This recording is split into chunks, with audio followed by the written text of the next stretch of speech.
How's it going, everybody? It's Andy the Painter with Stiff Neck Studios in the General's Painting Corner, and today we're working on Grashrak's Ravagers from Warhammer Underworlds Beastgrave. Now, in a previous video, he'd gotten these up to a battle-ready level, and now we're going to take that to a parade-ready level. So what I've got here is a little mix of Mournfang Brown and Jakiro Orange, and I have that thinned out quite a bit so it's more like a rust wash. Now I'm going to apply that over the metallic areas.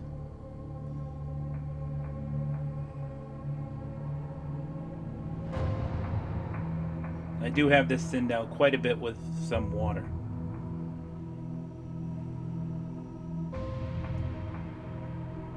After that, we're just going to move on to the armor, and we're going to highlight all the armor with Evil Sunz Scarlet. All the red areas. And you don't want to do this in a nice even manner on the armor. You can actually do it a little bit rough, a little bit jagged, not a nice clean line, and it adds a little bit of wear. And we're going to use that same Evil Sunz Scarlet, and we're going to paint some straight lines. And these are going to be for gashes and worn areas and scratches on the armor. So we're going to lay a base coat line of the Evil Sunz Scarlet. Just a nice straight line, different areas on the model. I'm going to go back with some Abaddon Black and just retrace that same line, leaving a little bit of the Evil Sunz Scarlet as a highlight. This will give a little three-dimensionality to the armor. Alright, we're going to go back with a little bit of the new Catachan flesh color, and we'll mix that with a little bit of black and thin that down quite a bit. And this will be another level of grime onto the armor and onto the metal areas. More like a mud than it is a rust.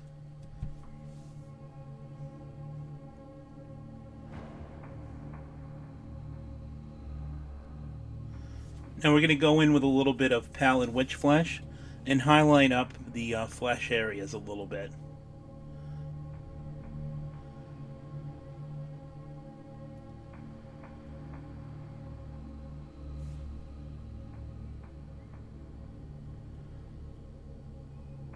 Alright, we're going to go in with some Agrax Earthshade and add that to all the leather areas and various areas that we want to just knock back a bit.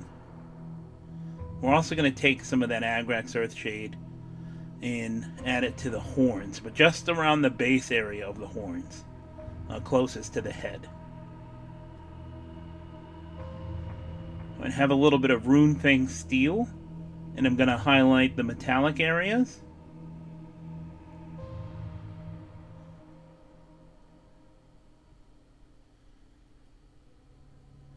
Now along the axe, I'm going to add some slashes, just to give it a nice little worn axe effect.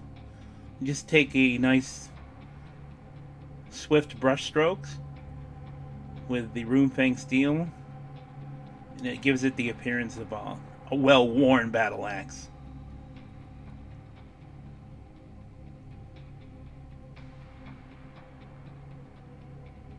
I'm going to have a little bit of flesh tone mixed with some red for the tongue, and a little bit of Mournfang Brown over the leather pouch.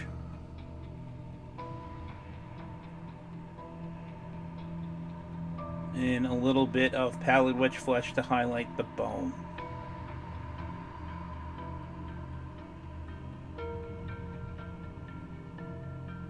Right, now I'm adding a little bit of Caribou Crimson, just to give it a little bit of warmth into the flesh tones, and also around the scarification on the flesh.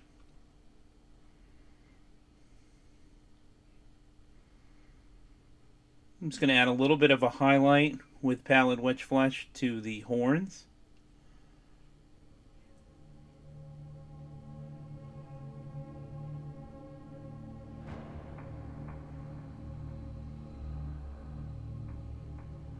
And adding a little bit more Agrax Earthshade.